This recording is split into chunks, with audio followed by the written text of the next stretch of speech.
Қайырлы күн, достар. Бүгін бізде өте қызықты блог. Қызықты болған себебі біздер көшіп бара жатырмыз. Бізбен бірге болыңыздар. Біздің арнада көп уақыт ойланып едік, толғанып едік. Ақырында бір шешімге келдік. Біздер Алматы қаласына көшіп бара жатырмыз. Енді үйдің бәрі ат көпірін шығарып, керекті заттарды алып, керек еместерін тастап, сөйтіп жатқан жайымыз бар. Біздер бұл жерде расхламление жасап жатырмыз. Бүкіл алып кететін киімдерімізді жинап, алмайтындарымызды жинап.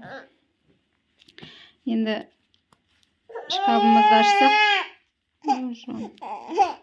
кел қара. Шкафымызды ашсақ, мынандай Адикоштың туылған кезіндегі көйлектерін көріп, көзіме жас алдым. Қараңыздар, қандай выпискада киген көйлегі Адиконың. Қандай 56 сантиметрлік екен. Сосын мынандайды қараңыздар. Қаштай. Алда жүрегім осындай кішкентай балапан болды. Да, Адикош, бұл сенің киімің ғой. Міне, мынандай. Қуыршақтың киімі сияқты. Мынандай бір айында киген көйлегі. Қандай. Қазір бұл саған топик, да? Ста. Көрсетем сені. Мынандай көйлек бар. 2-3 айында киген сияқты. Күшті. Су жаңа болып тұр. Енді мынаны бір 5 айында киді. 1-2 рет киген көйлектер ғой. Бұндай бар. Бұндай көйлек бар. Уақыт сулайды. Балалар тез өседі, сондай қас-қағым сәтті бағалай білу керек. Уақыт су. Көшу тақырыбына оралатын болсақ, Айбекке көптен бері ұсыныстар түсіп жүрді Алматы қаласынан жұмыс туралы. Десек те біздер көп уақыт ойланып, толғанып, білмей жүрдік, қандай шешім қабылдау керектігін. Солай жүрген кезде Айбекке вахтадан ұсыныс түсті. Айбек вахта жасап көрейін деп шешті. Десек те өте қиын екен. Жолдасын вахтада болғаны, өйткені біздер Радушпен үйдеміз. Жәудіреп күтіп отырамыз 28 күн бойы жолдасымды, Айдыш папасын. Өте қиын болды. Айбек те бізді сағынады. Сол себептен отбасымыз ажырамасын, түгел болсын, бүтін болсын деген ниетпен, және де Айдыштың болашағы үшін, өзіміздің жарқын болашағымыз үшін Алматыға көшуді жөн көрдік. Алматы қаласында біздер жалғыз емеспіз. Айбектің туған әпкесі бар, менің туған әпкем бар, жезелеріміз бар, Айбектің інісі бар туған. Жақында олар да көшіп кетті сонда. Жиендері, Айдыштың бөлелері сол Алматы қаласында тұрады. Қайырлы күн, достар. Біздер шаруамызбен баяғы бітпейтін бір шаруа ғой енді. Көше жаққа шығып бара жатырмыз. Айдыштың су жаңа аяқ киімін қараңдар. Кіндік мамасы сыйға тартқан. Саған сүргізбейсің ба? Ұрлуға ма? Ой.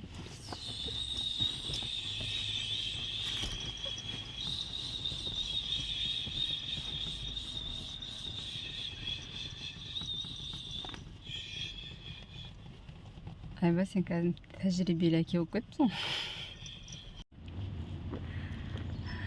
Айбектің тісін ондатуға бара жатырмыз. Көшетін болғасын енді барлық шаруамызды бітіріп алайық деп өз қаламызда.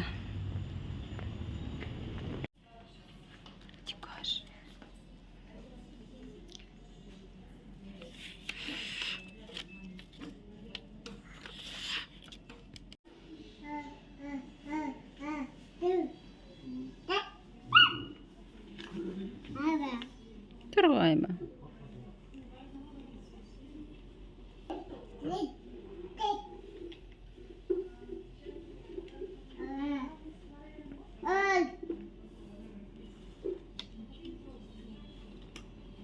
Адия, Адюкай, Адюкай. Адюкай, не издеваться сен? Издеваться?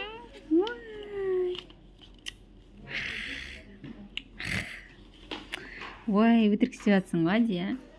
Неге өйтіп жатсың? Неге олай істеп жатсың? Өтірік лақтырып, көтеріп, қызық көріп отырсың ба? Андикош.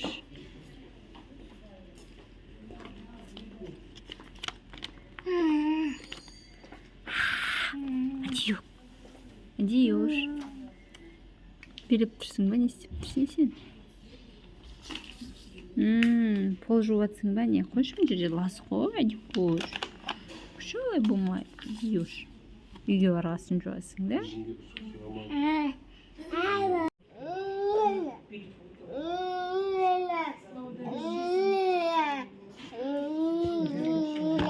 Адикошқа осындай тіс пастасын алдық.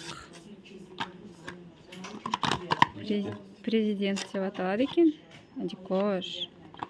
Бұл Адоштың алғашқы тіс пастасы. Негізі бұл пастаны туылғаннан бастап қолдануға болады екен. Тіс шыға бастағаннан бастап болып тұр ғой енді. Әр баланың тісі әртүрлі. Біреуінікі 5 айда шығады, біреуінікі 8 айда. Біздікі жалпы біздің тістеріміз алғашқы 4 айда шықты. Табиғи тіс пастасы екен, және де жұтуға болады. Түсі жоқ, дәмі жоқ. Бұл жерде сатып алған жерде консультант кеңес берді бізге. Дәмі жоқ алыңыз деп, өйткені ертең болашақта басқа пасталарды жұтпауға жақсы болады. Егер де дәмі болса, ол болашақта жұтады дейді оны. Соған орай осындай дәмі жоқ, түсі жоқ паста алдық. Мен де тісімді жөндеп алайын деп стоматологияға келе жатырмын. Менің тіс дәрігерім осында жұмыс жасайды. Бұл жерде Адоштың киімдерін Алматыға киетін салып тастап жатырмыз. Бұндай коробкаға жайлап. Кеше өсіп кеткен киімдерін барлығын жинақтап, ата-әжесінің үйіне апарып тастадық. Болашақ балдарымызға деп, Құдай қаласа. Ал бұл киімдер апатайларына Адошке мұра ретінде келген.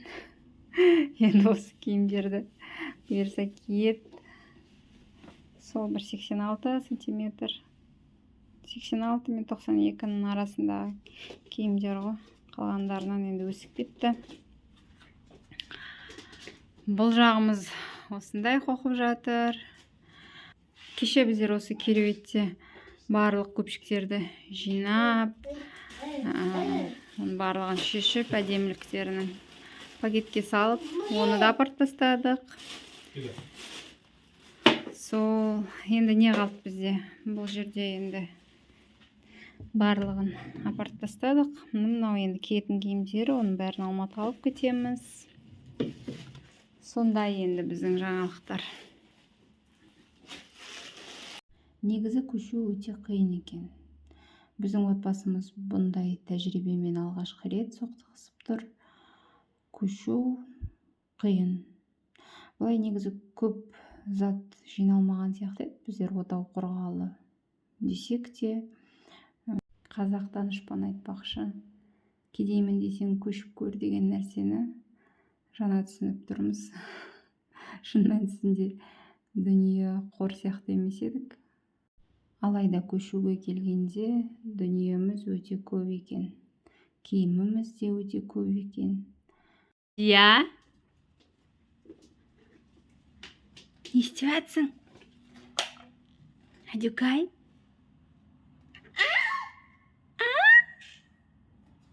Көш, қайда барасың? Адюкай? Көш, қайда бара жатсың? Адюш? Қандай көйлегің, ай-ай? Адюш, көйлегің қандай, ай?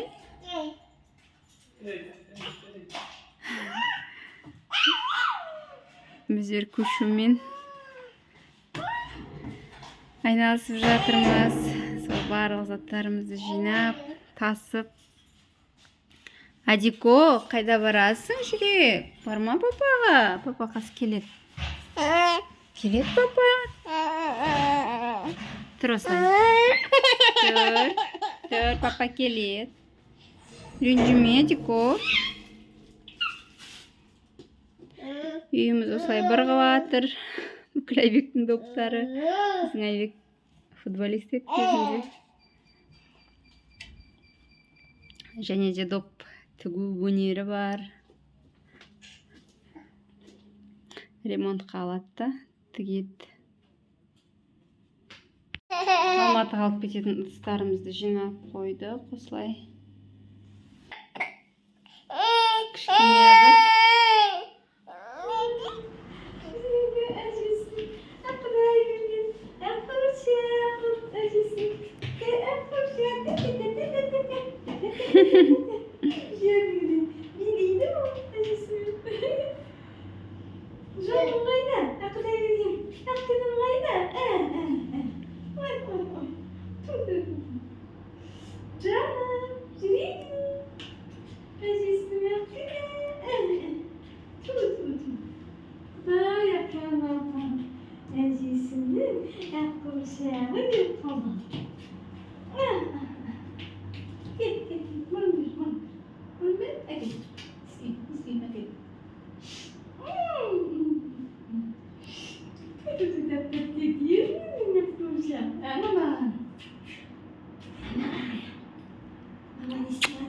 Adiós. Адюкай.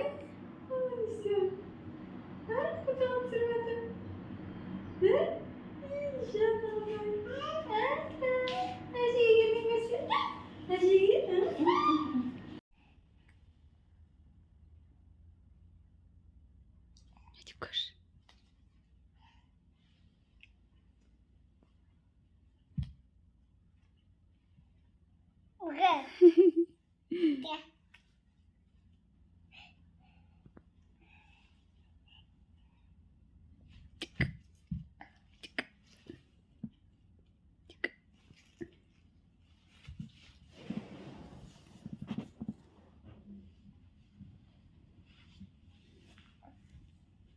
Қайда кеттің, Адиюш? Адиюш, не істеп жатсың сен? Буф болды. Қорқып жатсың өзің. Не істеп жатсың?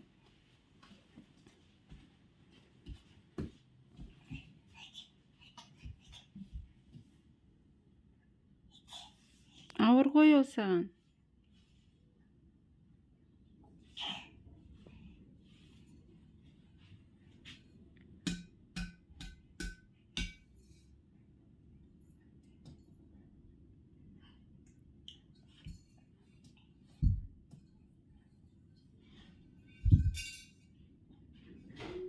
Ай-яй. Ай-яй. Hadi kız. Kız. Uyuyor kız. Geçi. Çok kafanla oturmadı. Uzun.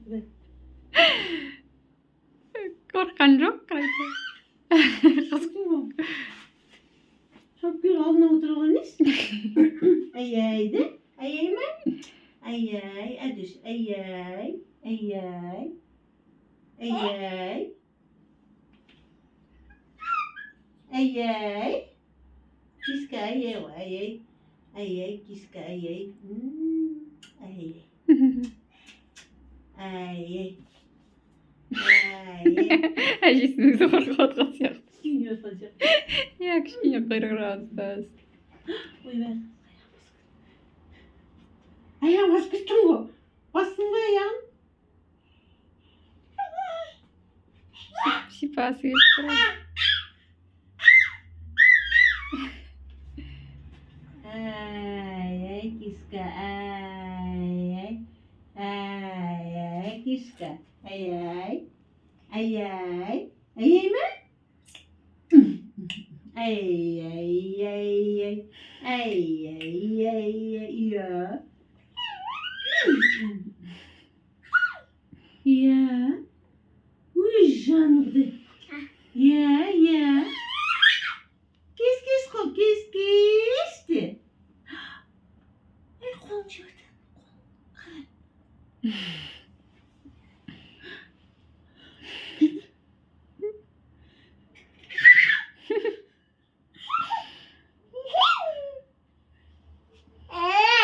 Иә. Қорықпа, Дикош, тимейді дейсің. Мяу ғой? Мяу. Мяу ма? Мяу. Мяу. Мяу.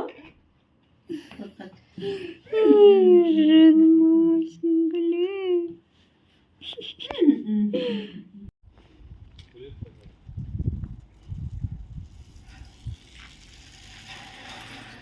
Дикош, кел. Кел. Жүр. Біздер әлі көшіп атырық. Кедеймін десең көшіп көр дей ма? Барлығын тасыған сияқты едік, бірақ әлі де затымыз бітпей жатыр ғой. Бұл менің домбырам. Музыка мектебіне қатысқам кезінде. Бұл біздің Айбек екеуміздің отау құрғандағы, тойымыздағы фотолар. Біздің кереуеттің үстінде ілініп тұратын бәйтерек. Киіз үйіміз. Әдөш, сал кері орнына. Біздің папаның бізге отау құрғанда сыйлаған киіз үйі. Мінеке Айбек екеуміз жаспыз. Айбек 27-де, мен 25-де бұл фотода.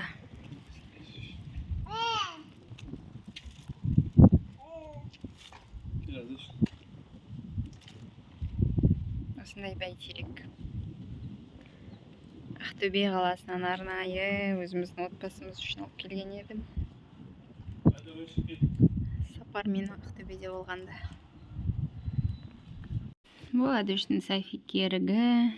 Кері салып қойдық. Мынандай паспорты бар өзінің.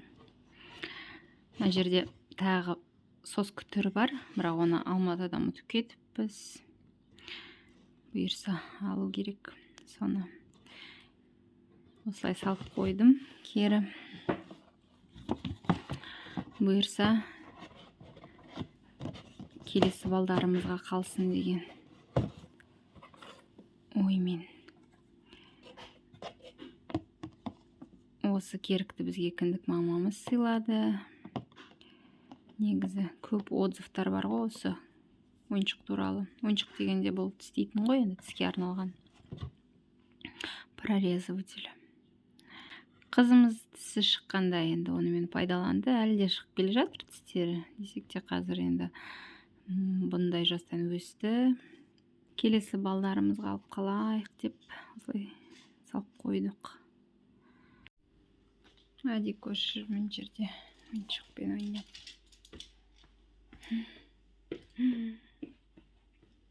Алтыны. Мынау кіндік мама папасының Әдөшке сыйлаған киімдері. Өткенде көрсеттім ғой. Осындай ромпермен осындай аяқ киім. Қызық өте. Ыңғайлы бірақ жүруге. Аяғы тайғанамайды.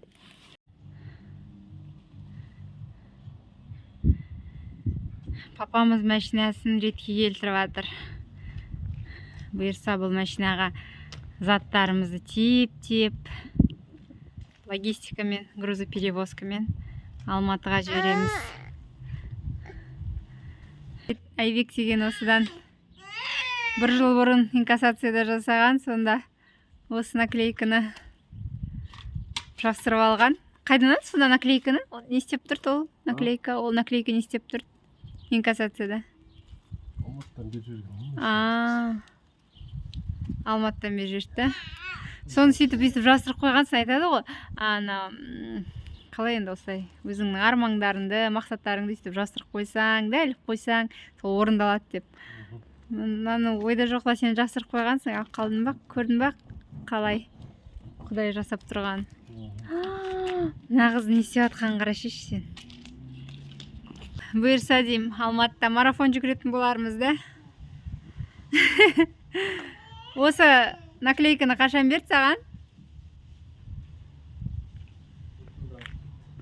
1 жылдан асты да. Сол бір бізге белгі болған ғой. Не беріп жатсың мамаға? Не бересің? Түк жоқ қой қолыңда. Аста дейсің ба? Жүр. Алтыным, жарық жұлдызым, байлығым, бақытым. Ба, әдіш суға бармаймыз. Мен білем сен су жақсы көретініңді, бірақ болмайды суға баруға. Қайда топи-топиің лас болып қалады қазір. Сосын мама ақ шалбар киіп алған.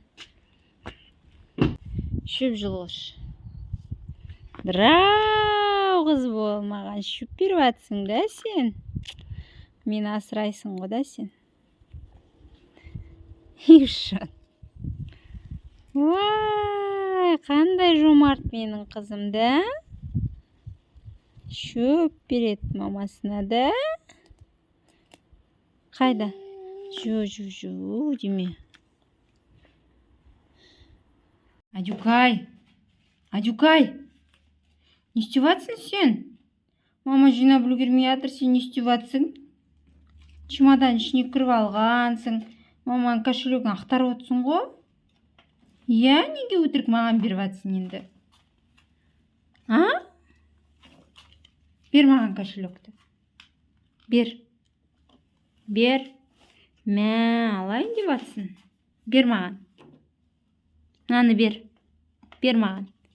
Бер наны. Неге өйтіп жатсың? Адико, қоқты.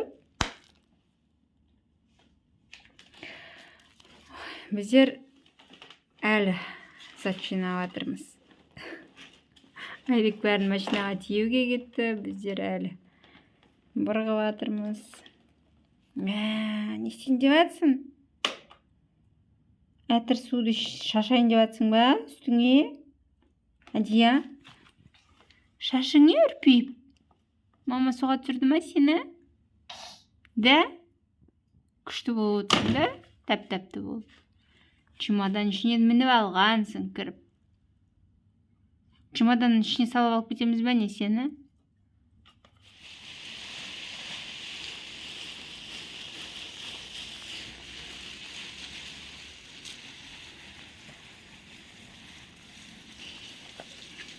Не жеп жатыр Адико? Жаным.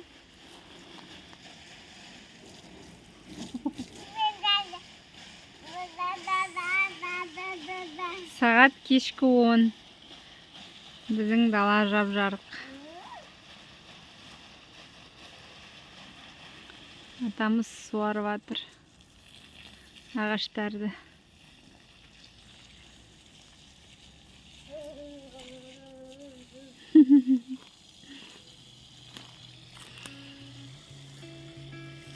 Hadi koş. Ağzına ne salıyorsun? Hadi kon.